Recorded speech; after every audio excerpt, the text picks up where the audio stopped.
Kung gusto mo ng dark, ngunit magandang thriller na pelikula kung saan ang bawat tingin ay may nakatagong kahulugan at bawat eksena ay nagtatago ng sikreto, ang Loving Dali ay isang hindi mo dapat palampasin. Nagsisimula ang pelikula sa isang madugong alaala na nagdadala sa manonood sa isang paghihiganti na nakatago sa likod ng sining kung saan ang pag-ibig at pagkamuhi ay nakakalitong magkasama. Nagsisimula ito sa isang nakakatakot na eksena sa isang workshop 15 taon na ang nakakaraan. Isang batang babae na ang pangalan ay Wang Yunya ay ipinakita sa isang umiikot na istante. Ang kanyang buong katawan ay puno ng sirang vase. Isang binata ang lumapit at malamig na nagbanta na kung muli niyang mahuhulog, siya mismo ang magsasagot sa kahihinatnan. Kinuha niya ang isang malaking basag at walang awa na inilagay ito ng diretso sa mata ng batang babae. Pagkatapos ay kaswal na pumalakpak at pinuri ito bilang sining. Nang umalis siya, inilantad niya ang isang pulang birthmark na hugis butterfly sa kanyang likod at nakita ito ni Wang Yunya. Pagkatapos ng 15 taon, ang nakatatandang kapatid na babae ni Wang Yunya, si Wang Yizhou, ay inalala ang magandang nakaraan kasama ang kanyang ama na pintor sa kanilang lumang bahay. Ngunit pagkatapos ay gumuho ang lahat ng ang kanyang ama ay nilinlang at dinala sa isang workshop ng peking produkto at ang kanyang nakababatang kapatid na babae ay patagong sumunod. Mula noon, pareho silang nawala hanggang sa ipaalam ng pulisya na namatay na ang kanyang ama at nailigtas si Wang Yunya. Simula nang umuwi, ang kanyang nakababatang kapatid na babae ay hindi nagsalita ng isang salita. Ang tanging lead na mayroon si Wang Yizhou ay ang diary na iniwan ng kanyang nakababatang kapatid na babae na nagtatala ng sakit at kung ano ang kanilang pinagdaanan na nagdulot sa kanya ng matinding kalungkutan. Sinubukan niyang imbestigahan ang lahat ng nahuli sa workshop noong taong iyon.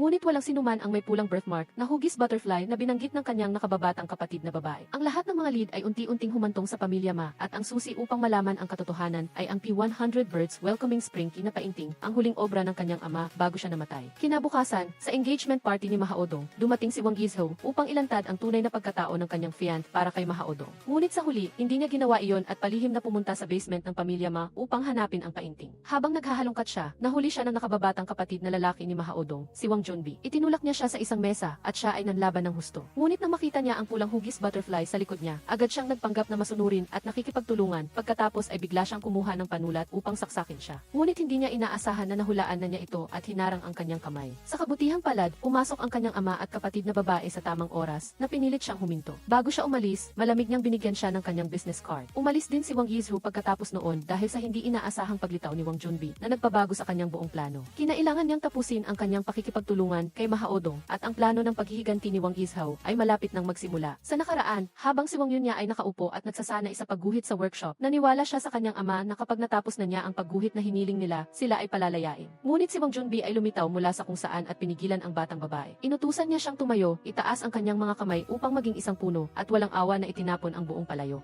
Ipinta ang katawan niya upang kulayan siya na parang siya ay isang bahagi ng kanyang obra. Habang sinasaktan niya siya, umisi siya ng walang kaawa-awa. Bumalik sa kasalukuyan, dumating si Wang Yizhou sa bahay ng pamilya Ma upang mag-apply bilang isang pintor kasama ang ilang iba pang mga aplikante, kabilang ang isang dating kakilala, si Huang Qiuan, na nag-aral sa parehong paaralan niya. Ang chairman ng pamilya Ma ay pumasok at binati ang lahat, pagkatapos ay naglabas ng isang painting at nais malaman kung sino ang tunay na may akda. Sa isang mabilis na tingin, agad na nakilala ni Wang Yizhou na ito ay ang painting na iginuhit niya noong nasa kolehiyo pa siya, kaya agad niyang sinabi na kanya ito. Ngunit nagkataon, nagsalita din si Huang Qiuan at inaangkin ang painting. Sinubukan niyang patunayan na siya ang may akda. Ang may akda sa pamamagitan ng muling pagguhit ng ilang detalye sa painting upang mapabilib si Andong. Nang si Wang Yizhou naman ang humawak ng brush, hindi siya makaguhit dahil bumalik ang masakit na alaala ng kanyang ama na nagdulot sa kanya na mawalan ng kontrol. Si Huang Qiuan ay masaya dahil hula niya na hindi na makaguguhit si Wang Yizhou. Hindi lang iyon, sinadya pa niyang magsuot ng damit at maglagay ng white camellia sa kanyang buhok na eksaktong kapareho ng namatay na asawa ng chairman ng pamilya Ma upang makuha ang atensyon niya. Lihim na nakikipag-usap si Wang Junbi sa isang taong may nakatakip na mukha tungkol sa kung paano hindi sinasadya na nasira ni Huang Qiuan ang kanyang plano nang dalhin niya ang painting ni Wang Yizhou na nagdulot sa kanyang ama na matuklasan at hanapin siya. Tahasan niyang sinabi na si Huang Qiuan ay tao ng kanyang kapatid na babae, si Mahaodong. Ngunit ngayon na nagsimula na ang laro, lahat ay dapat sumunod sa kanyang kaayusan. Sa parehong oras, sinadya ni Wang Yizhou na pumunta sa isang billiard bar dahil alam niyang nandoon siya. Sumali siya sa isang laro kasama ang isang hindi kilalang lalaki at naglagay ng malaking taya na kung ang kalaban ay makakatama ng isang bola, magtatanggal siya ng isang piraso ng damit. Sa simula, si Wang Junbi ay nagpanggap na hindi siya interesado, ngunit nang makita niyang masyado ng marami ang tinanggal niya, hindi siya makaupo ng tahimik. Lumapit siya at tinulungan siyang ayusin ang kanyang kamay na may hawak ng stick at pagkatapos ay tinamaan niya ang huling bola. Ang lalaki ay hindi sumuko nang makita niyang kinuha si Wang Yizhou sa kanyang mga kamay, kaya nagalit siya. Nagbanta si Wang Junbi na kung maglakas loob pa siyang tumingin, aalisin niya ang kanyang mga mata. Pagkatapos noon, tinanggal niya ang kanyang jacket at isinuot ito sa kanya pagkatapos ay iniwan nila ang bar. Naglakad sila sa kalye at nag usap. Sinabi niya na nais niya siyang makipagtulungan sa kanya sa pamamagitan ng muling pagguhit ng painting na Mako ang Shan upang mapabilib ang kanyang ama. Kung magtagumpay siya, maaari siyang maging opisyal na pintor para sa pamilya matinanggihan ni Wang Yizhou dahil sa ngayon ay hindi siya makaguhit. Ibinigay niya sa kanya ang jacket at umalis. Kinabukasan, dinala siya ni Wang Junbi upang mag-relax upang maalis ang kanyang psychological pressure dahil gusto niyang makipagtulungan siya sa kanya. Umakyat siya sa isang balsa at dinala si Wang Yizhou sa gitna ng ilog upang tingnan ang magandang tanawin sa paligid. Ang mapayapang kapaligiran ay tila gusto niyang paginhawain ang kanyang magulong isip. Gusto niyang samantalahin niya ang pagkakataong iyon upang magpinta, ngunit wala siyang papel. Kaya itinuro niya ang kanyang puting jacket at sinabi sa kanya na gumuhit doon. Kinuha niya ang panulat mula sa kanyang buhok at itinulak siya upang humiga at magsimulang gumuhit. Ngunit ang masakit na mga talaarawan ng kanyang nakababatang kapatid na babae nang siya ay pinahirapan niya ay patuloy pa rin na nag-aalala sa kanya na nagdulot sa kanya na hindi makaguhit. Malupit na kinalagkad ni Wang Junbi si Wang Yunya sa isang bodega at ikinulong siya sa isang selyadong kahon, anuman ang kanyang desperadong pag-iyak dahil hindi siya sumunod sa kanyang utos. Bumalik sa kasalukuyan, si Chen Zhen ay bumisita sa bahay at nagbigay ng bulaklak kay Wang Yizhou. Nag-usap sila ng masaya at malapit. Dahil sa kanya, si Wang Yunya ay dinala sa isang magandang nursing home. Ang batang babae ay sumulat pa ng isang liham sa kanyang nakatatandang kapatid na babae na nagsasabing unti-unti niyang nakakalimutan ang nakaraan na nagpasaya kay Wang Yizhou. Pinayuhan siya ni Chen Zhen na kalimutan ang nakaraan, ngunit sinabi niya na hindi niya kaya dahil iyon ang responsibilidad na kailangan niyang pasanin. Ang tanging layunin niya sa buhay ay hanapin ang katotohanan. Nang mag-alok siya na tulungan pa siya, tumanggi siya dahil ayaw niyang maapektuhan siya. Sa sandaling iyon, tumawag si Wang Junbi at tinanong kung kailan siya magsisimulang magpinta. Sumagot si Wang Yizhou na kung gusto niya siyang kopyahin ang painting ni Andong, dapat niya muna itong makita. Sumang-ayon si Wang Junbi at dinala siya sa art room ng kanyang ama, kung saan nakatago ang hindi mabilang na mga gawa ni Andong na kinolekta niya sa loob ng maraming taon. Hinalughog niya ang buong lugar, ngunit hindi niya makita ang painting na 100 Birds Welcoming Spring, kaya tinanong niya siya kung alam niya kung nasaan ang Key Golden Chamber Art Gallery. Sinabi ni Wang Junbi na ang kanyang ama ay may maraming art gallery at walang nakakaalam kung nasaan ito. Sa sandaling iyon, may pumasok. Agad na hinila ni Wang Junbi si Wang Yizhou upang magtago sa isang aparador. Dinala ni Chairman Ma si Huang Qiuan upang tingnan ang mga painting dahil sa palagay niya ay makakatulong iyon sa kanyang trabaho sa hinaharap. Habang nakakulong sa masikip na espasyo, si Wang Yizhou ay natakot at mahigpit na niyakap si Wang Junbi dahil sa mga alaala ng naranasan ng kanyang nakababatang kapatid na babae. Sumilit si Wang Junbi at naisip na wala na ang lahat kaya binuksan niya ang pinto. Ngunit sa paglabas niya, ang kanyang ama ay nasa harap niya. Galit na sinaway siya ng kanyang ama dahil sa pagpasok sa art room ng walang pahintulot, habang sinagot naman niya na kung maaari niyang dalhin ang isang babae, bakit hindi siya? Maglalapat sana ng sampal ang chairman sa kanyang anak. Sa sandaling iyon, lumabas si Wang Yizhou at inamin na siya ang humiling kay Wang Junbi na dalhin siya doon. Sinabi niya na gusto niyang makuha ang trabaho bilang pintor at bibilhin niya ang art gallery ni Andong upang gawing totoo ang mga peke. Ang kanyang mayabang na mga salita ay nagpatawa kay Chairman Ma, ngunit pumayag pa rin siyang bigyan siya ng 2 araw na deadline. Pagkatapos, si Wang Yizhou at Wang Junbi ay nagpunta upang bumili ng mga gamit sa pagpipinta.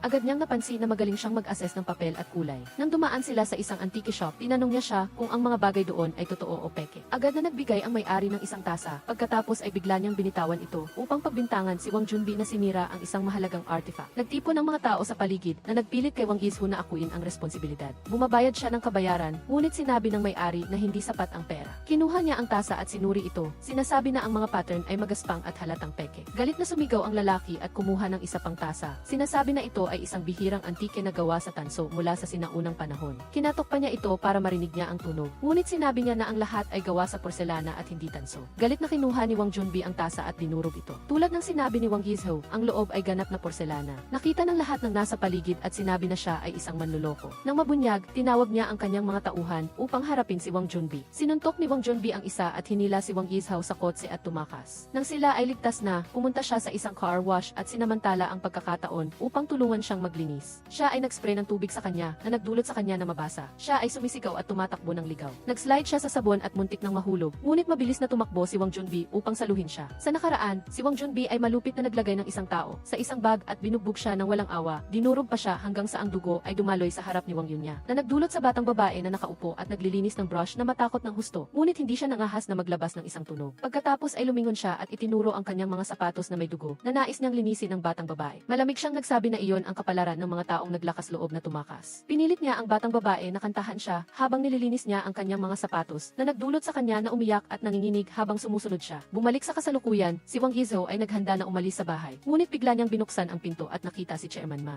At si Huang Qiuan ay nakatayo sa labas ng pinto, nagsasabing gusto niyang makita ang progreso ng painting na ginagawa niya. Kinailangan niyang imbitahin sila sa loob. Tulad ng dati, nang umupo siya sa mesa upang magpinta, ang bangungot ng nakaraan ay muling bumalik na nagdulot sa kanya na hindi niya makontrol ang kanyang damdamin. Pagkaraan, dumating din si Wang Junbi. Tumugtog siya ng isang mahinahon na tugtog sa harmonika upang matulungan siyang kalimutan ang kanyang takot. Dahil dito, nakahawak siya ng panulat at nagsimulang magpinta. Kuminto lamang siya nang matapos niya ang painting. Si Chairman Ma ay namangha sa kanyang sopistikadong teknik sa pagkopya, kaya't kung hindi ka maingat, mahirap malaman na ito ay peke. Ngunit sinabi niyang may pagsisisi na pinili na niya si Huang Qiuan bilang pintor. Sumagot si Wang Yizhu na hindi siya nakikipagkumpetensya para sa trabaho, kundi gusto lang niyang patunayan ang kanyang halaga. Napansin ni Chairman Ma na siya ay isang ambisyosong tao, kaya nagpasya siyang payagan siya at si Huang Qiuan na magsimulang magtrabaho kinabukasan na nagdulot kay Huang Qiuan na mainggit. Pumasok si Wang Junbi at pinuri ang kanyang talento at balak kunin ang painting. Ngunit agad na kinuha ni Wang Yizhu at pinunit ang painting, sinasabing ang mga peke ay hindi dapat umiral. Natulala si Wang Junbi. Nang gabing iyon, napanaginipan ni Wang Junbi na nagbubuhos siya ng gas sa paligid ng isang silid kung saan may nakahiga na babae. Nang sinindihan niya ang apoy, sinabi rin ng babae na ang mga peke ay hindi dapat umiral, na nagdulot sa kanya na magising sa takot na may malamig na pawis sa kanyang noo. Samantala, matagal nang naghihintay si Mahao Dong, ngunit si Chen Zhen ay hindi dumating para sa photoshoot ng kasal. Kaya galit siyang kinansela ang lahat. Dumating si Chen Zhen upang ipaliwanag na ang kanyang nakatatandang kapatid na lalaki ay abala. Ngunit alam niyang maigi na nasa kama siya kasama ang ibang babae. Galit siyang sinabi na ang dalawa sa kanila ay parang tubig at apoy, hindi nila matutulungan ang isa't isa. Sinabi ni Chen Zhen na pumunta siya doon dahil ayaw niyang maging magkaaway ang dalawang pamilya. Ngunit mariin niyang sinabi na kakanselahin niya ang kanilang kasal. Sumagot siya na hindi ito tatanggapin ni Chairman Ma na nagpairap sa kanya. Pinilit niya siyang humingi ng kanyang contact information upang ipaalam sa kanya ang pagkansela ng kasal. Nang dinala ng staff ang singsing para subukan ni Mahao Dong, tumanggi siya. Kinuha agad ni Chen Zhen at isinuot ito sa kanyang kamay na nagdulot sa kanya na lalong magalit at pagkatapos ay umalis siya dahil huli na siya sa kanyang appointment. Itinapon pa niya ang singsing sa mesa at sinabi na hindi niya kailangan ang maganda ngunit walang silbi. Sa parehong oras ay dinalaw ni Chen Zhen ang kanyang kapatid, ang tagapag-alaga. Sinasabing sa pagkakataong ito ay takot si Wang Yunya sa liwanag at ayaw makita ang sinuman, kaya't maaari lamang silang mag-usap sa likod ng kurtina. Umupo siya at nakipag-usap sa kanyang kapatid na sinasabi na hindi niya ito maipinta para sa kanya dahil sa masakit na mga kadahilanan, ngunit ngayon na nakahanap na siya ng paraan. Hindi niya maintindihan kung bakit ang taong dating nagpahinto sa kanya sa pagpipinta ay siya ring tumulong sa kanyang bumalik. Nakakatawa, aliw niya ang kanyang kapatid na kapag matapos na ang lahat ay uwi niya ito. Sinabi niya na gusto niya siyang yakapin. Si Wang Yunya ay una nang umatras sa takot, ngunit pagkatapos ay inabot ang kanyang mga kamay upang yakapin siya na ikinagalaw ni Chen Zhen. Hindi niya alam na ang nakaupo sa likod ng kurtina ay hindi ang kanyang kapatid kundi si Wang Junbi. At sinabi na nagmamalasakit siya, ngunit hindi niya alam na sa nakaraan ay pinilit ni Wang Junbi na panoorin ni Wang Yunya ang kanyang pagpapahirap sa iba na puno ng dugo na nagpasigaw sa bata sa takot. Ngunit malupit pa rin siyang pinilit ng umiti upang pasayahin siya. Sa kasalukuyan, dumating si Chen Zhen upang tanggapin ang posisyon sa ahensya kung saan nagtatrabaho si Andong. Mabilis na nagkaroon ng pagtatalo ang dalawa. Hindi nanalo si Andong sa pagtatalo kaya nagbanta siya na luluhod si Chen Zhen upang punasan ang kanyang sapatos o kung hindi ay umalis siya. Dahil walang ibang pagpipilian, si Chen Zhen ay napilitang sumang-ayon. Nang yumuko siya, biglang binuhos ni Andong ang buong bote ng brush cleaner sa kanyang ulo. Hindi niya maintindihan kung bakit ginawa ni Andong iyon.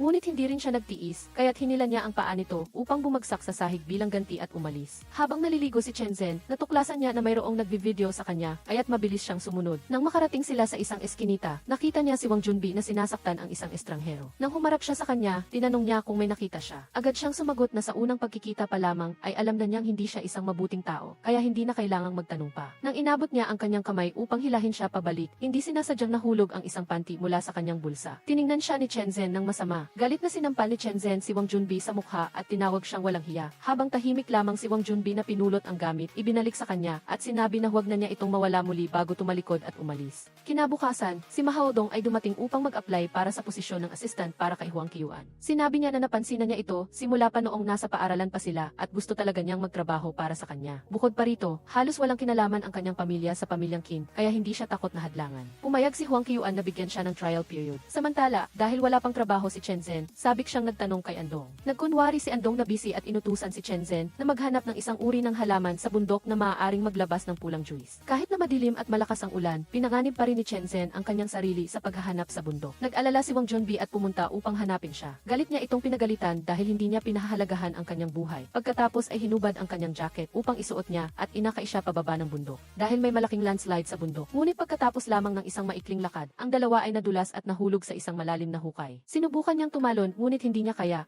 sinabi niya sa kanya na tumayo sa kanyang balikat upang umakyat muna. Nang makarating si Chen Zhen sa bibig ng hukay, biglang nakita niya ang imahe ni Wang Yunya na lumitaw sa harap ng kanyang mga mata. Tinawag siya ng batang babae na umalis at iwanan si Wang Junbi upang mailibing sa ilalim ng hukay para sa paghihiganti. Tiningnan siya ni Wang Yunya na may pagmamakaawa na sinasabing masakit ang kanyang kalooban at umaasang maghihiganti siya para sa kanya. Samantala, si Wang Junbi ay unti-unting nawawala ng lakas sa ilalim ng hukay. Patuloy na tinatawag ang pangalan ni Chen Zhen para sa tulong, habang ang imahe ng kanyang kapatid na babae ay patuloy na umalingaw sa kanyang ulo, na sinasabing huwag siyang lumingon. Si Chen Zhen, na pinagmamasdan ang jacket na suot niya na kay Wang Junbi. Sa sandaling iyon ng pagitan ng pagkamuhi at pagkahabag, bumalik siya upang iligtas siya. Pagkatapos, dahil sa labis na pagod, binuhat siya ni Wang Junbi pauwi at inalagaan siya ng maingat. Kahit na alam niyang hindi dapat, tinulungan niya siyang magpalit ng damit upang hindi siya magkasakit. Maingat na pinatay ang ilaw upang hindi niya makita ang mga hindi dapat makita. Habang nagpapalit, hindi sinasadyang nahawakan niya ang sensitibong bahagi na ikinagulat niya. Pagkatapos magpalit, hindi inaasahang hinalikan ni Chen Zhen ang kanyang mga labi, ngunit sapat pa rin siyang may malay upang pigilan ang kanyang sarili. Samantala, ang chairman ng pamilya Wang ay naghapunan kasama si Andong. Tinanong niya ang tungkol sa pag-usad ng pagkumpleto ng painting at sumagot si Andong na malapit na itong matapos. Ngunit may kulang pa rin na isang espesyal na pulang kulay, kaya inutusan niya si Chen Zhen na maghanap ng mga sangkap. Binanggit ng chairman ng pamilya Wang ang pulang kulay na tinatawag na Beauty Crimson na nilikha ni Mahaodong. Inamin ni Andong na hindi pa niya ito naririnig. Lumapit siya sa kanya, itinaas ang baso ng alak at ipinaliwanag na ang kulay ay gawa sa sariwang dugo ng isang magandang babae. Nang marinig niya ito, hindi niya maitago ang kanyang pagkagulat. Pagkatapos, bigla niyang binuhos ang red wine sa kanya at tinanong kung handa siyang mag-alay ng dugo para sa pagpipinta na nagpatulala kay Andong sa takot. Sa paradahan, biglang dumating si Wang Yizhao at sinuntok si Mahaodong dahil sa pang-akit kay Huang Qiuan at nagbitiw ng mapait na salita na ang kanyang kawalan ng hiya ay siguradong namana sa kanyang ina. Nalubhang ikinagalit ni Mahaodong ngunit hindi siya makapagreklamo. Kinaumagahan, bumili si Wang Junbi ng almusal para kay Chen Zhen at habang naglalakad ay nagreklamo tungkol sa paghihirap na dinanas niya sa gabi dahil sa lagnat nito. Ngunit nang pumasok siya sa bahay at hindi niya ito makita, alam niyang nagmamadali itong pumunta sa ahensya. Pinuntahan ni Chen Zhen si Andong upang ibigay ang prutas na pinanganib niya ang kanyang buhay upang mahanap sa bundok, ngunit walang pakialam na sinabi ni Andong na hindi na niya ito kailangan. Pagkatapos ay itinapon ito sa lupa at tinapaktapakan. Nagtiis pa rin si Chen Zhen hanggang sa insultuhin ni Andong ang kanyang ama at hindi na siya nakapagtiis pa at sinampal niya ito. Nagalit si Andong at kinuha ang inkstone upang ihampas sa ulo ni Chen Zhen, ngunit agad na lumitaw si Wang Junbi at ginamit ang kanyang likod upang protektahan siya. Nag-alala si Wang Junbi na nagtanong kay Chen Zhen kung okay lang siya at agad na bumaling upang takutin si Andong. Binalaan ito na huwag na siyang muling maglakas loob na gawin iyon. Sa sandaling iyon, dumating si Huang Qiuan. Agad na tumakbo si Andong upang magsumbong na nag-udyok kay Huang Qiuan na hilingin kay Chen Zhen na humingi ng tawad. Ngunit tumanggi siyang gawin ito dahil ang mga sangkap na pinanganib niya ang kanyang buhay upang mahanap ayon sa utos ay sinira ni Andong sa pamamagitan ng pagtapak-tapak. Hindi lamang iyon, kundi itinuturing din ni Andong ang kanyang assistant na parang isang utusan na nagdulot ng kawalang kasiyahan kahit kay Mahaodong. Gayunpaman, patuloy pa rin si Andong na nakikipagtalo na ikinagalit ni Huang Qiuan at pinagalitan ang lahat. Binabalaan sila na kung marating ang bagay na ito sa kanyang ama, handa na silang lahat na mawala ng trabaho. Pagkatapos ay umuwi si Mahaodong at Chen Zhen at tinanong siya kung bakit siya kumilos ng pabigla-bigla samantalang kalmado siya noon pa man. Sumagot lamang siya na kahit gaano pa kahirap ang sitwasyon, kaya niyang tiisin ito. Ngunit kung may magtatangkang insultuhin ang kanyang ama, hindi niya ito mapapatawad. Habang nag-uusap silang dalawa, biglang dumating si Wang Junbi na may dalang maleta at sinabing dahil sa pag-aalala sa kanya, nakalimutan niyang isara ang pinto na naging sanhi ng pagbaha sa kanyang shop. Kaya wala siyang matutuluyan ngayon at gusto niyang lumipat sa bahay niya. Agad na pinigilan siya ni Mahaodong ngunit walang epekto. Dahil patuloy siyang kinukulit ni Wang Junbi, kailangan niyang pumagitna at sabihin kay Mahaodong na umuwi na at haharapin niya ito ng mag-isa. Si Wang Junbi ay lumipat agad nang hindi na kailangan ng pahintulot. Nang gabing iyon sa ahensya, si Andong ay nagpipinta at nagagalit dahil sa pagiging abala niya kay Chen Zhen. Naalala niya ang sinabi ng chairman ng pamilya Wang tungkol sa Beauty Crimson, kaya kinuha niya ang isang kutsilyo upang hiwain ang kanyang kamay at kumuha ng dugo para sa kulay, ngunit hindi niya ito nagawa. Pagkatapos ay nawalan siya ng kontrol at itinapon ang lahat ng mga gamit sa silid. Samantala, ang taong madalas na nakikipagkita kay Wang Junbi para sa lihim na pag-uusap ay walang iba kundi si Mahaodong. Kinaumagahan, nang tinatapon ni Chen Zhen ang basura, natuklasan niya na ang basket ay may maraming draft. Binuksan niya ito at nalaman na si Andong ay sinusubukang lumikha ng isang espesyal na pulang kulay. Habang si Huang Qiuan at Mahaodong ay naghahanda ng umalis, nakita nila si Wang Yizhao na lihim na nakikipag-ugnayan sa ibang babae at sinisiraan pa. Hinila agad ni Mahaodong ang mga kamay ni Huang Qiuan upang takpan ang kanyang mga tainga at iniharap ang kanyang mukha sa kanya upang hindi niya makita. Nang dumaan si Wang Yizhao at ang babae, agad na pinindot ni Huang Qiuan ang gas at mabilis na dumaan na parang gusto niyang asarin sila. Samantala, lihim na bumalik si Chen Zhen sa ahensya upang sundan si Andong at nalaman na sinusubukan niyang gumawa ng isang espesyal na pulang kulay para sa pagpipinta na 100 Birds Congratulating Spring. Narinig pa niya si Andong na sumisigaw, bakit kailangan gamitin ng Beauty Crimson ang dugo ng tao, na ikinagulat niya at umatras siya na lumikha ng ingay. Mabuti na lamang at dumating si Wang Junbi sa tamang oras. Mabilis na pinatay ang kuryente at hinila siya palayo bago pa man siya matuklasan ni Andong. Matapos iligtas si Chen Zhen mula sa ahensya, dinala siya ni Wang Junbi upang kumain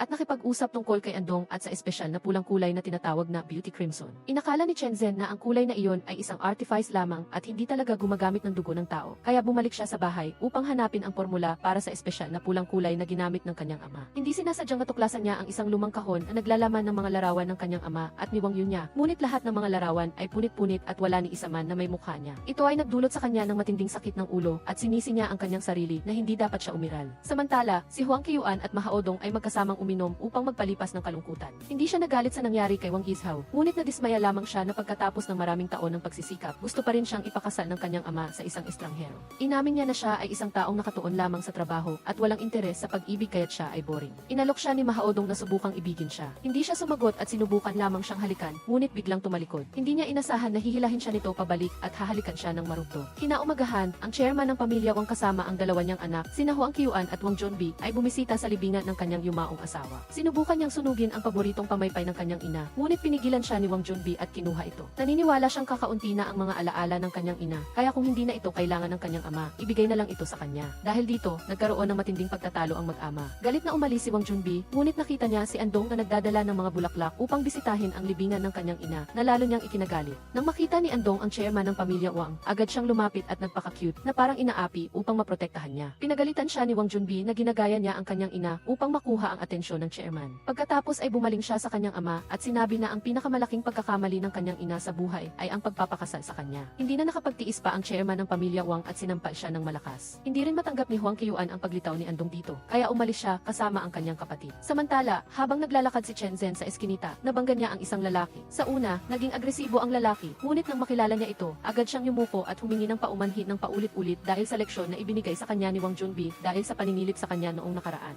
Ipinangako niya na magiging disenteng tao siya at lalayo sa kanya ng habang buhay, na ikinagulat niya at napagtanto niya na mali siya sa pagkakaparatang kay Wang Junbi. Nang gabing iyon, lasing na umuwi si Wang Junbi sa bahay ni Chen Zhen. Hindi siya nagsalita, kundi niyakap lamang siya ng mahigpit, umiyak na parang bata, at humagulgol na labis niyang namimiss ang kanyang ina at nagsisisi siya. Naramdaman ni Chen Zhen ang kanyang kalungkutan at awa. Kinakausap ni Huang Qiuan ang kanyang ama tungkol sa dahilan kung bakit niya pinayagang pumunta si Andong sa sementeryo. Alam niya ang intensyon nito, ngunit gusto lamang niyang matapos ang painting. Tinulungan siya ng kanyang anak na babae na humanap ng pintor, ngunit hindi niya sinabi sa kanya ang anumang tungkol sa painting o kung ano ang kanyang ginawa sa mga nakaraang taon na ikinadismaya niya bago siya umalis. Tinatanong niya kung minahal niya ba ang kanyang ina at pinatunayan niya na walang sinuman sa mundo ang nagmahal sa kanya nang higit pa sa kanya. Ngunit pakiramdam niya na hindi naging masaya ang kanyang ina sa tabi ng kanyang ama na nagpabuntong hininga sa kanya. Nanaginip si Wang Junbi na noong bata pa siya ay binugbog siya ng kanyang ama at pagkatapos ay naghanap siya ng kanyang ina sa pagkagulat at nakita siyang nagpakamatay sa itaas. Pagkagising mula sa bangungot, tiningnan niya ang patio at nakita niya si Chen Zhen na may hawak na mahalagang pamaypay ng kanyang ina. Sinabi niya sa kanya ang tungkol sa balak ng kanyang ama na sunugin ito at hiniling sa kanya na ayusin ito para sa kanya. Nang tingnan ni Chen Zhen ang disenyo, natuklasan niya na ito ay gawa ng kanyang ama noong bata pa siya at sinabi kay Wang Junbi na ang pulang kulay doon ay ang Beauty Crimson. Pagkatapos ay nagsimula siyang ayusin ang pamaypay para kay Wang Junbi. Dumating din si Huang Qiuan upang pasalamatan si Chen Zhen sa pag-ayos nito, pagkatapos ay inutusan ang kanyang kapatid na magluto. Ang tatlo ay magkasamang kumain at masayang nag-usap hanggang sa banggitin ni Wang Junbi ang tungkol kay Andong at sa kanilang ama na sinasabing ang ama nila ay isang mapagkunwari na ginamit lamang ang kanilang ina. Sinabi ni Huang Qiuan na huminto na siya at kumain na lang, ngunit galit siyang nagtanong kung bakit nagkukunwari siyang walang alam pagkatapos ng lahat ng nangyari sa nakaraan. Patuloy pa rin niyang ipinagtanggol ang kanilang ama. Sinabi niya na simple lang siyang anak ng kanilang ama, ngunit tutol siya na sinasabing hindi sila itinuring na anak ng kanilang ama at ginamit lamang si Huang Qiuan bilang isang kasangkapan. Ginagamit kapag kailangan at pinapakasal kapag hindi na kailangan, na lubhang ikinagalit ni Huang Qiuan. Binuhusan niya ito ng isang baso ng tubig at umalis, ngunit sinabi pa rin niya ang isa pang bagay. Alisin mo na ang iyong relasyon kay Wang Junbi at Wang Yunya bago pa mahuli ang lahat. Noong gabing iyon, tinuruan ni Ma Haodong si Andong kung paano alagaan ang ventilador matapos itong ayusin. Nagtataka siya sa pamilya Wang at hindi nag-aatubili si Wang Yizhao na ikwento ang tungkol sa kanyang pamilya. Hindi ito kasing payapa ng iniisip ng mga tao at darating ang araw na aalisin niya ang maskara ng kanyang tatay. Nagtanong si Andong kung ano ba talaga ang tunay na mukha niya at lumapit siya sa kanya para makita niya. Pagkatapos ay nagkunwari siyang inaantok at umalis. Pinulot ni Andong ang bentilador at nakita niya ang mga tula na inukit ng kanyang ama, kaya hindi niya maintindihan kung ano ba talaga ang relasyon niya sa tiyahin ng pamilya Wang. Hinanap ni Huang Qiuan si Chen Zhen sa bar. Nakaupo si Chen Zhen kasama ang ilang babaeng nakasuot ng malaswa. Pagkakita niya sa kanya, pinapaalis niya ang mga ito, ngunit hindi pa rin nakakalimutan na gumawa ng malaswang panunukso. Diretsong ibinigay ni Huang Qiuan ang application para sa pagpapawalang bisa ng kasal at hiniling sa kanya na pirmahan ito. Hindi lang siya tumangging pumirma, ngunit pinilit pa siyang uminom ng sunod-sunod na baso. Lahat ay maihalong matapang na alak na may layuning samantalahin siya kapag siya ay lasing upang mawala ang kanyang karapatang magdemand ng diborsyo. Nang si Huang Qiuan ay lasing na at hindi na matino, biglang tumawag ang pulis upang hilingin kay Chen Zhen na umalis upang ayusin ang isang issue sa maling pagpark. Nang bumalik siya, nawala na si Huang Qiuan. Sa totoo lang, isinakay siya ni Wang Junbi sa kotse at umalis dahil si Chen Zhen ay naghahanap-hanap malapit sa lugar na iyon.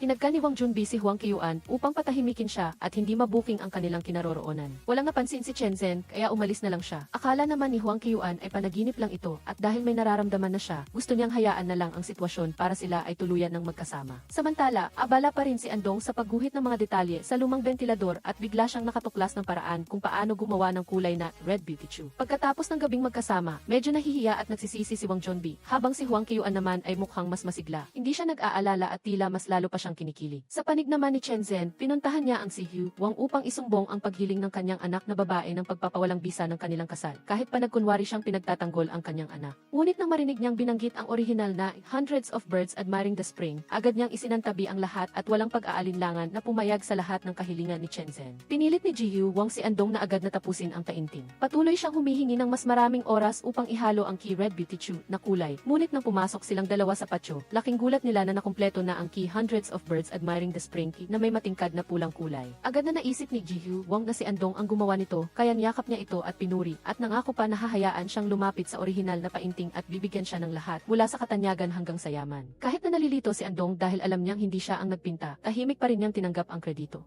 Matapos umalis ni Ji Hu Wang, lumabas si Andong at natanto ni Andong ang katotohanan. Nang hindi gumana ang kanyang pananakot, agad siyang lumuhod at nagmakaawa kay Andong na tulungan siya sa huling pagkakataon. Nagbigay si Andong ng kondisyon na kung gusto niyang tulungan siya, kailangan niyang aminin na ang ginawa niya noon para manalo sa Golden Cup ay ang pagkopya sa painting niya. Nang nag-aalinlangan si Andong dahil sa takot na masira ang kanyang reputasyon, pinayuhan siya ni Andong na hindi na iyon mahalaga dahil kung magiging asawa siya ni Ji Hu Wang, magkakaroon siya ng lahat. Bukod pa rito, ang mahalaga kay si Hu Wang ay ang painting at hindi ang reputasyon ng sinuman. Sa huli, pumayag si Andong ng may pag-aatubili at nangako si Andong na ipipinta niya ito bukas bilang siya. Noong gabing iyon, dumalaw si Andong sa kanyang kapatid sa nursing home upang magkwento sa kanya nang hindi niya alam na si Wang Yizhao ang nasa likod ng kortina at hindi si Ano. Pagkatapos, naglaro si Wang Yizhao ng bilyar kasama si Wang Junbi at sinabi na alam na ni Andong kung paano gawin ang Key Red Beauty Chew na kulay, kaya maaga o huli ay pupuntahan siya ng kanyang ama. Gagamitin niya iyon upang mahanap ang Golden House kung saan nakatago ang Key Hundreds of Birds Admiring the Spring Key na iniwan ng kanyang ina. Noong gabing iyon, nagpalit ng damit si Andong ng tulad ng karaniwang suot ni Andong, nagsuot ng maskara at pumunta sa tagpuan tulad ng sinabi niya. Isinakay siya sa kotse ayon sa plano, ngunit hindi pa sila nakakalayo nang biglang lumitaw si Hu Wang sa likod na upuan, hinubad ang kanyang maskara at natuklasan ang tunay niyang pagkatao. Agad niyang ipinatawag si Andong upang harapin ito. Patuloy siyang iginiit na kanya ang painting, ngunit hindi na siya naniwala dahil sa sobrang tuwa niya noon, hindi pa siya nakakapag-isip ng mabuti. Kung si Andong talaga ang nagpinta nito, tatakbo siya agad sa kanya para magkwento. Ikinuwento ni Andong ang buong katotohanan at hiniling kay Andong na aminin na kinopya niya ang painting para manalo ng premyo. Sa wakas, napagtanto din ni Ji Hu Wang na ang mga lumang painting na dati ay nakaka-impress sa kanya ay gawa rin pala ni Andong. Pilit pa rin kumapit si Andong ngunit nagalit siya, itinulak siya sa sahig at agad na tinanggal sa trabaho. Hindi pumayag, tumakbo si Andong kay Andong at nagreklamo, ngunit sumagot lang siya na kailangan niyang panindigan ang kanyang mga ginawa. Biglang itinulak ni Andong si Andong sa hagdan. Bagaman mabilis na dumating si Wang Yizhao upang saluhin siya, malalim pa rin siyang natamaan ng isang piraso ng metal sa pulso at sobrang sakit nito. Dinala ni Wang Yizhao si Andong pauwi. Matapos gamutin ang sugat sa kanyang pulso, napansin niya na ang posisyon ng sugat ay napakadelikado dahil maapektuhan nito ang mga ugat. Nagbalak siyang hanapin si Andong upang pagbayarin ito, ngunit pinigilan siya ni Andong dahil ayaw niyang malaman ni Ji Hu Wang ang kanyang sugat at gamitin itong dahilan upang alisin siya. Galit siyang sinermonan na hindi niya alam kung paano alagaan ang kanyang sarili at kung wala siya, baka namatay na siya. Ngunit ang tanging inaalala pa rin niya ay ang pagpipinta para kay si Hu Wang kaya wala na siyang magawa kundi ang hayaan na lang siya. Pagkatapos, pinuntahan ni Wang Yizhao si Wang Junbi sa bar.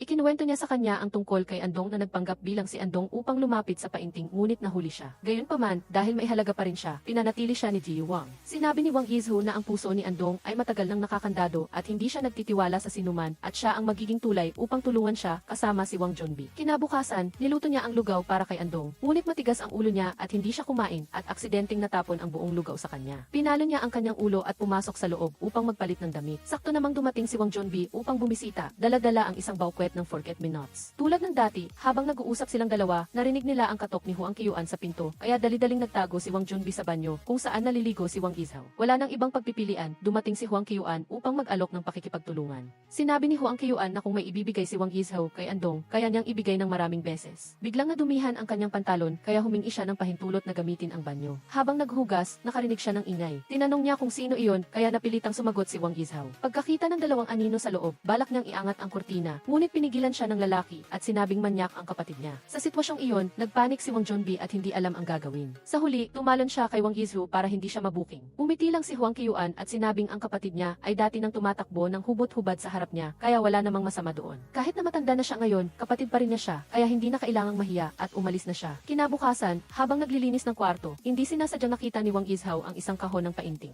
Binuksan niya ito at nahulaan na iyon ang mga painting ni Andong noong bata pa siya. Samantala, si Wang Junbi naman ay hindi pa umuuwi kahit tapos na ang trabaho at nanatili pa rin upang kumuha ng data mula sa computer ni Huang Qiuan. Nang malapit na siyang matapos, bumalik siya kaya mabilis niyang inilipat ang screen sa isang pelikulang may eksenang pag-ibig upang ilihis ang atensyon niya na nagpamula sa kanya. Sa gitna nito, biglang sumugod si Chen Zhen at sumisigaw sa pangalan ni Huang Qiuan, hindi alintana ang mga pumipigil sa kanya. Agad na hinila ni Wang Junbi si Huang Qiuan sa ilalim ng lamesa at naghalikan sila doon. Tinakpan ni Wang Yizhao ang mga mata ni Andong at dinala siya sa isang gubat. Sinabi niya sa kanya na maghanda siya para sa isang sorpresa. Nang tinanggal niya ang piring sa kanyang mga mata, nakita ni Andong sa harap niya ang isang outdoor exhibition sa gitna ng gubat na napapalibutan ng mga display. Nakakalat ang lahat ng painting na ginawa niya mula pagkabata hanggang ngayon. May mga painting na hindi rin niya matandaan kung saan niya inilagay. Nag-imbita rin si Wang Yizhao ng dalawang bisita, sina Huang Qiuan at Wang Junbi. Pagkatapos, inihayag niya ang espesyal na segment, inanyayahan si Andong na gumamit ng sanga upang malayang magpinta sa puting tela para maibsan ang kanyang stress. Pagkatapos ay sinabi niya na gusto rin niyang sumali at ibinuhos ang pintura sa puting damit ng kanyang kapatid at ni Andong. Naglaro silang tatlo at naghagis ng pintura sa isa't isa na nagdulot ng masiglang tawa. Nakaramdam din ng tuwa si Wang Junbi habang nakatingin lang siya. Nang bumaba sila mula sa bundok, patuloy pa rin na nagbibiruan ang magkapatid na Wang. Samantala, nag-uusap naman si Wang Junbi at Andong sa likuran. Sinabi niya na, pangarap niya mula pa noong bata pa siya ang magkaroon ng exhibition at talagang masaya siya ngayon. Sinabi ni Wang Junbi na mula noong insidenteng iyon, hindi pa niya siya nakitang ngumiti ng ganito kasaya. Sinasabi niya ba na nagsisimula na siyang mahulog kay Wang Yizhao? Ngunit iginiit ni Andong na alam niya kung sino talaga siya at hindi niya ito magugustuhan. Ngunit hindi lang exhibition ang inihanda ni Wang Yizhao, dinala rin niya si Andong upang makita ang bahay na pinalamusyan niya ng napakaganda. Ipinagmalaki niya na kinailangan niyang ubusin ang 8 garapon ng candy para lang maitayo ang tolda na iyon at naglalabas din ito ng magandang tunog kaya nagustuhan ito ni Andong. Nagtataka siya kung bakit niya ginawa ang lahat ng iyon, ngunit ang tanging sinagot niya ay wala naman siyang dahilan.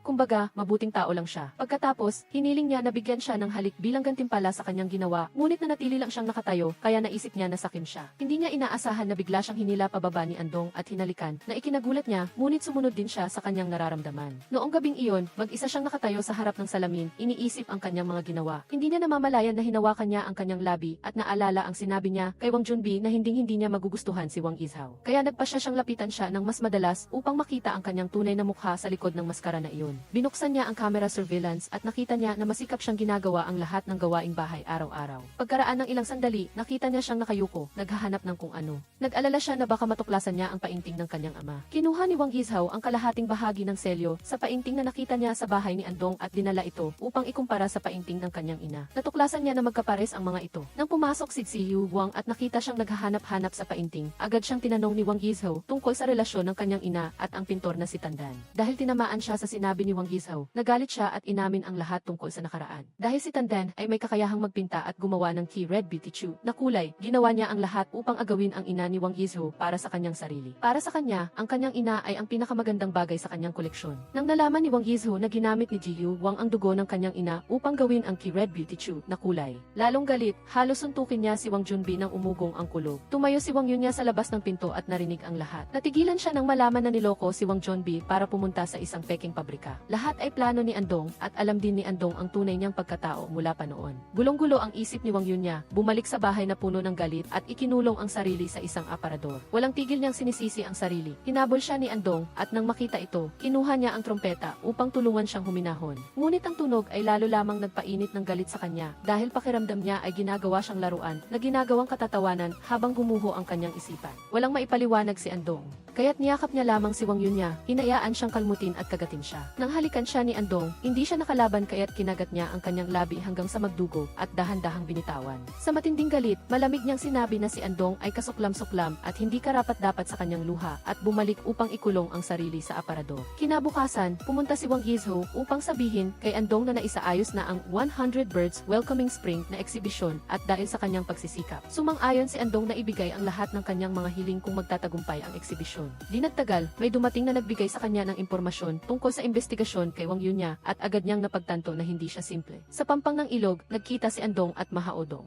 Sinabi ni Andong na ayaw niyang malagay sa panganib si Wang Yunya, kaya't nagpasya siyang alisin siya sa plano at palitan ng iba. Nagalit si Mahaodong, sinisisi siya sa paggamit at pagkatapos ay pagtatapon sa kanya. Ngunit siya mismo ay nakikipagtulungan din kay Andong upang maghiganti sa pamilya Ma at ang pagtulong niya kay Wang Yunya ay para lamang sa sarili niyang kapakinabangan. Hindi niya matiis ang pagiging walang pakialam na iyon, kaya't idineklara ni Mahaodong na mula ngayon, huwag na siyang makialam sa usapang ito at siya mismo ang tutulong kay Wang Yunya. Tinawag ni Andong si Wang Yunya upang uminom ng tsaa, upang sabihin sa kanya ang kanyang tunay na pagkakakilanlan, ngunit nagpanggap siya na siya at ang kanyang ama ay malapit na magkaibigan. Pagkatapos ay inanyayahan niya siya na bumalik kinabukasan upang kumpletuhin ang ipininta na iniwan ng kanyang ama. Umuwi si Wang Yunya, tinanggal ang lahat ng mga bagay na inihanda ni Andong para sa kanya at sinunog ang mga ito. Pagkatapos ay tinawagan niya si Huang Qiuan upang sabihin na hindi siya makakadalaw sa kanyang kapatid dahil kailangan niyang hanapin ang mga ipininta ng kanyang ama bukas. At makakadalaw na lamang siya sa kaarawan ng kanyang kapatid sa susunod na araw. Kinabukasan, habang si Wang Yunya at Andong ay papunta na sa sasakyan at barko upang magpinta, dumating si Andong upang ilantad na may dala siyang recorder at camera para sa ibang layunin. Sinabi rin niya na sugatan ang kanyang kamay at hindi siya makakapinta, na nagpagalit sa kanya dahil nabunyag siya. Agad na inutusan ni Andong ang kanyang mga tao na halughugin siya, ngunit sa kabutihang palad, dumating si Mahaodong sa oras at tinakasan siya. Pagkatapos noon, hinabol sila ni Andong at ng mga tauhan ni Andong. Tinuro niya ang daan para tumakas sila sa ibang direksyon, habang siya naman ay lumiko sa ibang daan patungo sa isang bakanting lugar. Kinuha niya ang helmet at hinampas ang kanyang ulo, nagpapanggap na binugbog siya. Samantala, natagpuan na ni Andong ang base ni Wang Yunya at natuklasan ang plano niyang paghihiganti. Dumating din doon si Andong, nagkunwaring kaawa-awa at inako ang lahat ng kasalanan. Sinabing mahirap siyang mabuhay dahil wala siyang pera o kapangyarihan at lumapit lamang kay Wang Yunya upang dalhin siya sa kanyang ama. Hindi niya inaasahan na mayroon siyang ganoong plano. Pagkatapos ay sinampal niya ang sarili, umiiyak na humihingi ng isa pang pagkakataon kay Andong. Nakita ito ni Andong at agad na inutusan ang kanyang mga tao na dalhin si Wang Yunya pabalik sa anumang paraan. Nagtago si Wang Yunya at Mahaodong sa repair shop ni Andong dahil ang pinakadelikadong lugar ay ang pinakaligtas na lugar. Sinabi ni Mahaodong sa kanya na may isang estranghero na nag-text sa kanya na nasa panganib siya, na nagtulak sa kanya na tumakbo agad upang iligtas siya ng hindi nag-iisip. Pagkatapos ay sinabi niya sa kanya na nagtaksil si Andong sa kanya upang mapalugod si Andong. Nang malaman niyang nasugatan siya, labis siyang naawa at inamin din na mayroon siyang sariling layunin dati. Mula ngayon, magkasama na sila at sasamahan niya siya sa landas na ito. Pumunta si Chen Zhen sa kanyang ama, sinisisi siya kung bakit niya ibinigay ang lahat ng trabaho sa ibang tao at pinilit siyang magpakasal kahit na hindi siya sumasang-ayon. Sinigawan siya ni Andong, sinasabing sa halip na tumayo doon at sumigaw, dapat ay bumalik na siya at pamahalaan ng maayos ang kanyang mga nasasakupan dahil sinira ng kanyang nasasakupan ang kanyang plano.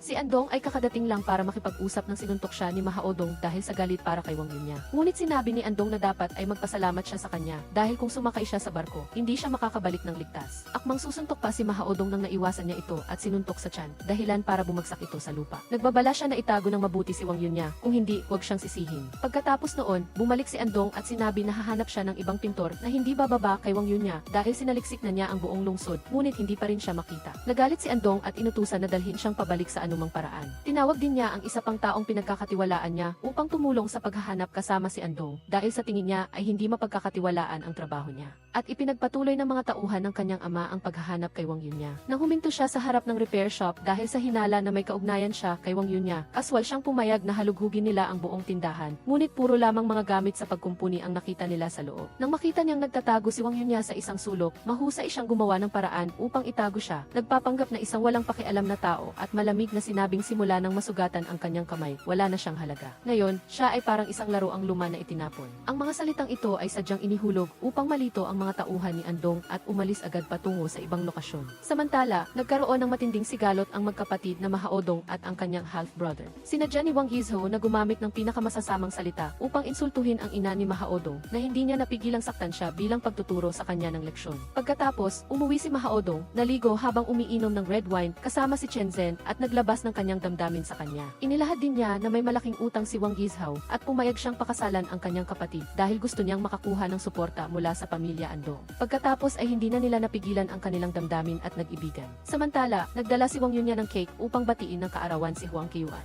Gusto niyang humiling at hipan ang mga kandila, kaya dahan-dahan niyang inalis ang kurtina. Sa kanyang pagkamangha, nakita niya ang mukha ni Andong sa loob na nagdulot sa kanya ng takot. Agad niyang itinutok ang tinidor sa liig ni Andong. Hindi siya umurong, ngunit itinuro pa sa kanya ang jugular vein upang mas madaling gawin ang kanyang balak. Ngunit sa huli, hindi niya ito magawa dahil sa pag-aalala para sa kaligtasan ni Huang Qiuan. Sinamantala ni Andong ang pagkakataon na iyon upang kumbinsihin siya na kung susundin niya siya, makikita niyang muli ang kanyang kapatid. Agad niya siyang dinala palabas ng bayan at sinasadyang itinapon ang kanyang telepono upang putulin ang lahat ng komunikasyon. Samantala, nang hindi nakita ni Chen Zhen, si Mahaodong na nakahiga sa tabi niya, hinanap niya ito at natuklasan na ginagamit niya ang kanyang computer para sa sarili niyang layunin. Hindi siya makatanggi, kaya't nanahimik na lang siya at humingi ng paumanhin, ngunit hindi siya mapatawad ni Chen Zhen at sinisi ang sarili sa pagiging masyadong mapagkakatiwalaan. At pinagtaksila ng taong pinagkakatiwalaan niya ng labis. Dinala ni Andong si Wang Yunya, bumibiyahe sa gabi at nagpapahinga sa umaga. Pagkababa ng kotse, balak niyang tumakas, ngunit nahuli siya ni Andong at kinapusasan. Pagkatapos ay dinala niya siya upang kumain at magpahinga. Kahit sa pagligo, hindi siya pinabayaan na nagpagalit sa kanya at nagpindot sa kanya ng masakit. Sinamantala niya ang pagkakataon na walang nakatingin, nakuha niya ang telepono ni Andong, ngunit bago pa niya ito magamit, nahuli na siya. May tumawag sa kanya, kaya't agad niya itong kinuha upang sagutin. Ang tumatawag ay ang tauhan ng kanyang ama na nagtatanong kung nasaan siya. Mabilis na nagsinungaling si Andong na hinahabol niya si Wang Yunya sa labas ng bayan at nagbigay ng maling lokasyon. Pagkatapos, itinapon niya ang telepono sa palanggana upang sirain ang gift. Pagkatapos ay dinala niya siya sa kama, ngunit dahil hindi siya mapakali, kinailangan niyang gumamit ng puwersa upang pilitin siya. Dahil gusto niyang pakawalan, napilitan siyang humiga. Samantala, pumunta si Mahaodong sa repair shop ni Andong upang hanapin si Wang Yunya, ngunit hindi niya ito nakita. Nang tawagan niya siya, isang estranghero ang sumagot sa telepono na nagsasabing nakuha niya ang telepono sa tabi ng daan.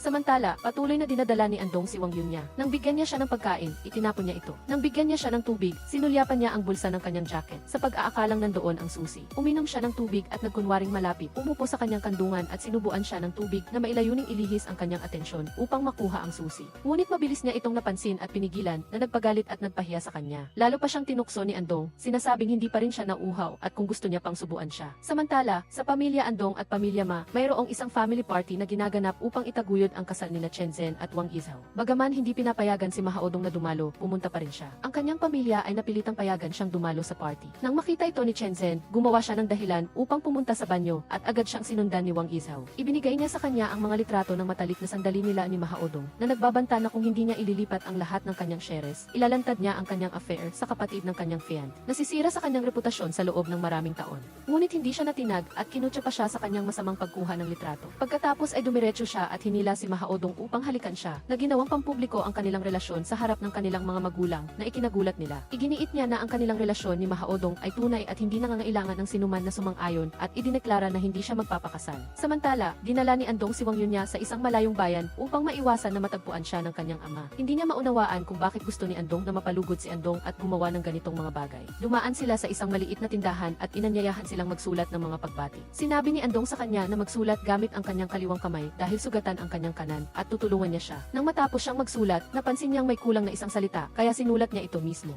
Nabigla niyang napagtanto na kaliwete siya, tulad ni Huang Qiuan. Habang naglalakad sa kalye si Wang Yunya at Andong, bigla silang sinalubong ng isang estranghero. Sinabi ng lalaki na alam niya ang reputasyon ni Wang Yunya, humanga siya sa kanyang talento at inaasahan na matutulungan niya siyang kumpletuhin ang huling detalye para sa kanyang God of War na pagpipinta. Nagpahayag si Andong ng pag-ayaw, ngunit agad na pumayag si Wang Yunya na ikinagalit niya. Pagbalik sa kanilang silid, sinisi siya ni Andong kung bakit niya tinanggap ang alok ng walang alinlangan, samantalang dinala niya siya doon upang protektahan siya mula sa gulo. Ngunit sinabi ni Wang Yunya niya na hindi niya alam kung ano ang kailangan niyang takasan at bigla siyang kumuha ng fruit knife at bahagyang ginupit ang kanyang leg bilang pagbabanta. Kailangan niyang ibigay ang susi sa posas. Pagkabukas niya, mabilis na kinuha ni Wang Junbi ang diary mula sa bag ni Wang Yunya at umalis at sinabing ibabalik niya lang ito kinabukasan kapag bumalik si Wang Yunya kaya napilitan siyang sumunod. Samantala, sa bahay ng pamilya Ma, galit na sinampal ni Mahaodong si Andong. Sinabing hindi lang niya pinalungkot ang pamilya kundi winasak pa niya ang sarili niyang reputasyon. Inutusan siya nitong magpakasal ayon sa arranged marriage. Ngunit matatag na tumanggi si Andong at sinabing hindi na siya magiging puppet ni Mahaodong. Galit na pinalaya siya ni Mahaodong at sinabi pa sa dalawang magkapatid na wala silang halaga kung wala ang pamilya. Masamantala, dumating si Chen Zhen para humingi ng tawad kay Andong. Para humingi ng tawad at magtanong kung may kinalaman ang pamilya Andong sa pagkawala ni Wang Yunya. Nang hindi niya maintindihan kung ano ang nangyayari kina Wang Yunya, Mahaodong at Andong, napilitan siyang sabihin ang lahat. Samantala, sinundan ni Wang Yunya ang lalaki mula sa nakaraang araw patungo sa isang templo upang magpinta. Ibinunyag ng lalaki na sinadya niyang lapitan siya dahil nakita niyang nakaposas siya, kaya't naghinala siyang may problema. Nagpapasalamat si Wang Yunya, ngunit sinabi sa kanya na iyon ay isang biro lamang sa pagitan ng magkakaibigan. Pagkatapos ay hiniram niya ang kanyang telepono upang tawagan ang nursing room kung saan ginagamot ang kanyang kapatid. Ngunit nang malaman niyang walang ganoong pasyente at room number, natigilan siya. Tinawagan niya si Mahaodong at doon niya nalaman na ang taong inakala niyang kanyang kapatid sa lahat ng oras na ito ay si Andong pala.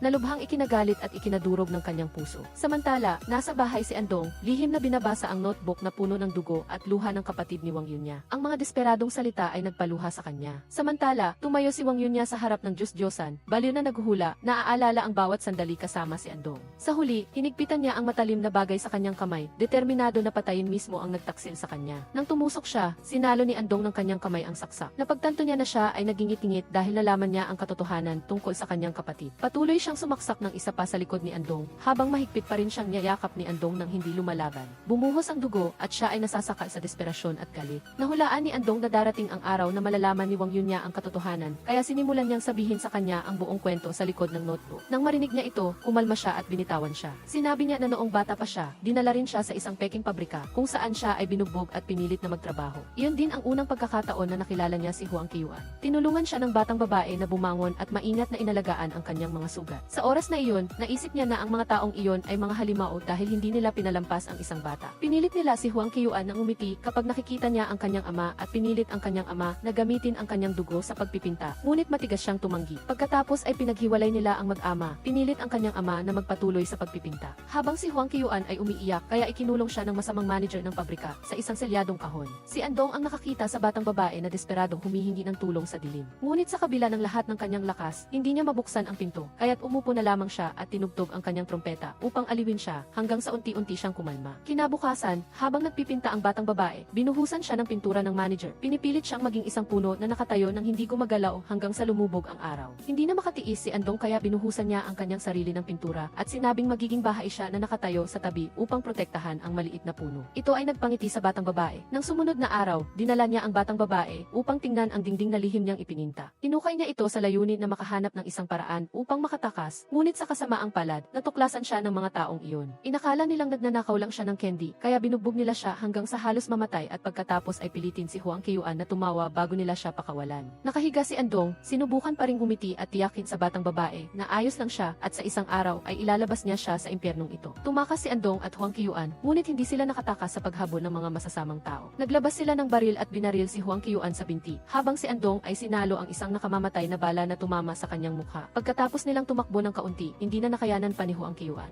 Hindi sinabi ni Wang Yunya na dapat iwanan siya ni Mahaodong upang tawagan ang pulisya dahil naghihintay ang mag-ama na bumalik siya upang iligtas siya. Bagamat ayaw niya, kailangan niyang sumunod. Si Wang Yunya naman ay kinidnap at dinala sa kanyang ama, ang may-ari ng pabrika, na galit sa kanyang mga tauhan dahil sa kapabayaan at pagbibigay daan kay Andong na tawagan ang pulisya. Dinakma niya ang kanyang ama sa liig at sunod-sunod na sinuntok sa tiyan bago inutusan ang kanyang mga tauhan na ipagpatuloy ang pambubugbog. Bago namatay, gumapang si Andong sa kanyang anak na si Wang Yunya para yakapin siya sa huling pagkakataon. Ngunit ang biglaang pagkawala ng kanyang ama ay nagdulot ng pagkalito sa kanyang alaala at nagkamali siyang nakita si Mahaodong bilang taong nanakit sa kanyang ama. Tinanong ni Huang Qiuan kung bakit hindi siya bumalik para iligtas siya at sumagot si Mahaodong na siya ay binugbog. Inusig si Mahaodong ng buong araw at gabi hanggang sa maubos ang lakas at nang magising siya, 3 araw na ang lumipas at iniligtas siya ng tauhan ng kanyang ama. Ang peking pabrika ay sinira rin ng pulisya at ang mga inosenteng tao ay pinalaya. Tinanong ni Huang Qiuan kung bakit dinala ang anak ni Wang Yizu doon at sinagot niya na pumunta siya para maghanap ng mga pahiwatig dahil ginamit ng kanyang ama ang dugo ng kanyang ina para ipinta ni Andong. Sinabi niya na iyon ay regalo sa kanyang ina, ngunit sa katunayan ay para lang masiyahan ang kanyang pagiging makasarili sa pagnanais na magkaroon ng Spring Joy painting. Dahil sa takot na masaktan si Huang Qiuan, ngayon lang siya naglakas loob na sabihin sa kanya na namatay na si Wang Yunya. Walang naniwala sa kanyang kwento tungkol sa taong pumatay sa kanyang ama, kaya sa huli ay tumalon siya sa ilog para hanapin siya. Dinala ni Mahaodong si Huang Qiuan sa ilog at inamin na nagpanggap siya bilang si Wang Yunya para linlangin siya sa loob ng maraming taon. Ngunit hindi na siya kinasusuklaman ni Huang Qiuan dahil sa peking pagkatao na iyon. Mayroon siyang motibasyon na mabuhay hanggang ngayon. Samantala, naghihintay sina Chen Zhen at Wang Junbi ng balita mula sa kanilang dalawa sa auto shop. Sinabi niya kay Wang Junbi ang tungkol sa kanyang nakaraang paglalaro kasama si Huang Qiuan at iginiit na gusto niya siya. Ngunit tinanggihan ito ni Wang Junbi na sinasabing itinuring lang niya itong nakababatang kapatid. Nang mahiya siya sa pamilya Chen Zhen, nakilala niya si Huang Qiuan habang nasa gulo ito. Nakisimpatya lang siya at gusto niyang maramdaman na kailangan siya ng isang tao at hindi iyon pag-ibig. Kung hindi, bakit ka natutulog kasama ni Wang Junbi? Sina Huang Qiuan, Ma Haodong, Wang Junbi at Chen Zhen ay bumalik sa bahay ni Huang Qiuan para magtipon. Hindi rin nakalimutan ni Ma Haodong na tuksuhin ang kanyang kapatid na babae at si Chen Zhen tungkol sa pag-alis niya ng bahay kasama ang isang lalaki at ang pagiging malapit sa pangalawang anak na lalaki ng pamilya Chen Zhen. Na nagpangiti rin kay Chen Zhen dahil sinabi niyang gusto niyang maging bayaw ni Ma Haodong at kunin ang kanyang kapatid. Ayaw nang tuksuhin ni Wang Junbi kaya mabilis siyang nagbago ng paksa. Sinabi niya na ang pag-upo niya doon ay nangangahulugang nasa panig na siya at hindi na siya magiging duwag na babae tulad ng dati. Nagtaas ng baso si Ma Haodong at ang lahat para batiin ang kanyang kapatid na babae at batiin silang lahat sa pagiging nasa iisang bangka.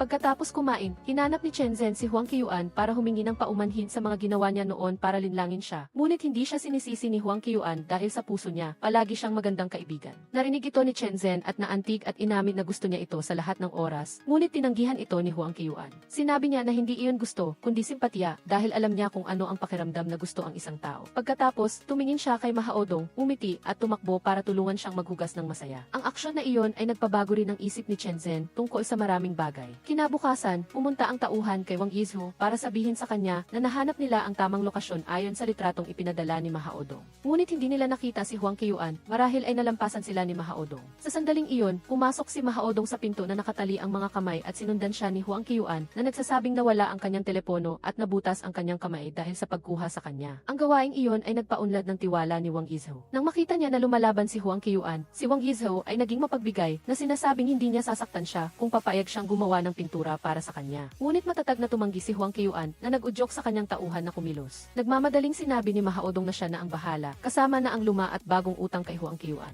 Dinala niya si Huang Qiuan sa silid, nagpanggap na sinasaktan siya at nakipagtalik sa kanya. Lahat ay para linlangin ang mga tauhan na nagmamanman sa labas na si Huang Qiuan ay pumayag ng magpinta para sa kanila. Kinabukasan, pumunta sina Ma Haodong at Huang Qiuan kasama si Wang Yizhu sa eksibisyon ng painting ni Ginang Lam tungkol sa orihinal na Spring Joy painting ni Ma Haodong. Bago pumasok, kailangan nilang iwanan ang lahat ng electronic device, camera, at video camera sa labas. Tuwang-tuwa si Wang Yizhu na makita ang painting sa personal at sinabihan si Huang Qiuan na maingat na obserbahan at matuto sa loob ng 5 araw sa lugar. Kinuha ni Chen Zhen si Wang Junbi pagkatapos uminom hanggang sa malasing siya at nagkamaling tawagin siya. Sinabi ni Wang Junbi na ihinto niya ang kotse at pumunta sa isang damuhan para maligo sa ulan. Inalis din niya ang kanyang sapatos at tumakbo-takbo na parang bata. Sinabi ni Chen Zhen na umamin siya ng pag-ibig kay Huang Qiuan, ngunit itinuring lang siya nito na isang kaibigan na may parehong sitwasyon tulad ni Wang Junbi. Mula rin sa kanyang mga kilos at salita, nalaman ni Chen Zhen na si Ma Haodong ang minamahal ni Huang Qiuan habang ang nasa isip lang niya ay si Wang Junbi. Binati niya siya sa paghahanap ng kanyang sarili at sinabi niya na magtatayo siya ng sarili niyang kumpanya sa hinaharap at nag-apply kaagad si Chen Zhen na maging assistant sa pagkakataong ito ay para sa kanya. Naghalikan silang dalawa sa gitna ng ulan. Si Ma Haodong naman ay hindi makakontak sa labas kaya kailangan niyang mag-isip ng paraan. Pinuntahan ni Wang Yizhu si Huang Qiuan at pinakita sa kanya ang hindi pa tapos na painting na iniwan ng kanyang ama. Gusto niyang tapusin niya ito tulad ng orihinal para ipalit sa Spring Joy painting na nakadisplay sa gallery ni Ginang Lam araw-araw. Maingat na sinasaulo ni Huang Qiuan ang bawat detalye at pagkatapos ay umuwi at masipag na nagpinta. Nagdala si Ma Haodong ng pagkain para sa kanya at iginiit na siya mismo ang susubo sa kanya para hindi siya kumilos. Sinabi niya sa kanya na asahan ang sorpresa na inihanda niya pagkatapos ng lahat. Nang marinig ang mga yabag na papalapit, nagpanggap siya na pinipilit siyang kumain. Nakisali rin siya sa pagsasabing ayaw niyang kumain ng sibuyas. Hindi nasiyahan si Wang Yizhu at inutusan si Ma Haodong na ayusin ang kanyang pag-ugali sa kanyang panauhin at utusan siyang kunin ang lahat ng sibuyas para sa kanya. Gusto niyang ibunyag ni Huang Qiuan ang formula para sa kanyang pintura. Ngunit tumanggi siya na nagsasabing ito ay isang lihim ng pamilya. Nang gusto niyang personal na saksihan ang proseso ng pagpinta niya ng huling hakbang. Sinabi niya na walang sinuman ang pinapayagan na tumingin o guluhin siya sa oras na iyon. Upang paniwalaan siya, sinadya niyang sugatan ang kanyang kamay para makita niya ang dugo na umaagos na nagpakamali sa kanya na ito ang sangkap para sa kanyang pintura at nasiyahan siya. Sa labas, sinusubukan pa rin ni Chen Zhen at Wang Junbi na hanapin ang huling lokasyon ni Ma Haodong bago nawala ang signal para matunton ang kanyang kasalukuyang lokasyon. Samantala, nagpanggap si Ma Mahaodong na nagmamalasakit sa tauhan ng kanyang ama para magkuha ng impormasyon. Nalaman niya na ang ikalawang palapag para sa mga ihi ay isang ipinagbabawal na lugar. Sa sandaling iyon, dumating ang kanyang kapatid na babae para hanapin ang kanyang ama. Humingi siya ng paumanhin sa kanyang dating pagiging bugso at umaasang mapatawad siya ng kanyang ama. Sinabi niya na papayag siyang pakasalan si Chen Zhen. Sumang-ayon si Wang Yizhou, ngunit sinabihan niya na manatili siya ng ilang araw at huwag gumawa ng gulo para may oras siya na ayusin ang kasal. Si Huang Qiuan naman ay lihim na ginawa ang ginawa ng kanyang ama. Naglagay siya ng papel at nagpinta ng 3 magkakaibang layer ng pulang pintura para lumikha ng isang espesyal na kulay na tinatawag na zhu. Dumating si Chen Zhen para hanapin si Wang Junbi dahil alam niyang may intensyon siyang ayusin ang kanilang relasyon. Pagkatapos ng matinding paghaharap, kailangan lang banggitin ni Wang Junbi na hahatiin niya ang mga share ng kumpanya at tutulungan siyang bayaran ang kanyang utang at agad siyang sumunod sa sinabi niya. Lumuhod pa nga siya sa kanyang kahilingan. Kalmadong inilagay ni Wang Junbi ang singsing sa kanyang kamay. Idineklara na magiging pamilya na silang dalawa at pagkatapos ay sinabihan siyang ilabas ang nakatagong alak para uminom silang dalawa.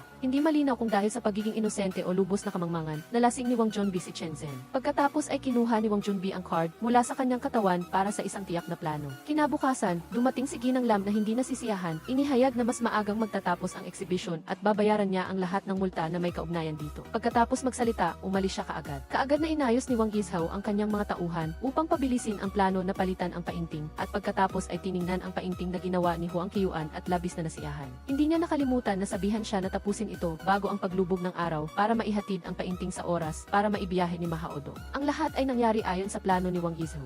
Ngunit ang hindi niya inaasahan ay ang dinalang painting ay isang peking ginawa ni Huang Qiuan at ang asul na detalye ang nagpapatunay na hindi ito katulad ng orihinal. Nang lumabas silang apat, inilantad ni Huang Qiuan ang tunay na pagkatao ni Wang Yizhou. Ngunit sinubukan pa rin niyang ipaliwanag na ang lahat ay ginawa niya para lang mapasaya ang kanyang asawa dahil gusto niya ang painting. Ngunit hindi niya napagtanto na ang kanyang pagiging makasarili at pagiging tuso ang dahilan kung bakit niya sinira ang kanyang sarili sa hindi maabot na sakit. Nang makita siyang matigas ang ulo, galit na galit si Mahaodong at sinuntok siya sa mukha, habang sinira naman ni Huang Qiuan ang painting sa harap niya gamit ang kutsilyo. Para mapanood niya ang lahat sa sukdulang pagkadesperado. Nagreklamo si Wang Yizhou na kung hindi dinala ni Andong si Huang Qiuan sa pabrika noon, at kung hindi nandoon ang kanyang anak at nakilala siya, hindi mangyayari ang mga bagay na ito. Ang kanyang mga salita ay nagpanginig sa ulo ni Huang Qiuan. Hindi niya maintindihan kung bakit sinabi niya na siya, at hindi si Wang Yun niya ang pumunta sa pabrika noong taon na iyon. At pagkatapos, lahat ng masakit na alaala na nakabaon sa loob ng mahabang panahon ay biglang bumalik na nagdulot sa kanya ng matinding sakit ng ulo at nawalan ng malay. Kaya pala, walang Wang Yun niya sa mundong ito. Tanging siya lang ang may buong pangalan na Huang Qiuan.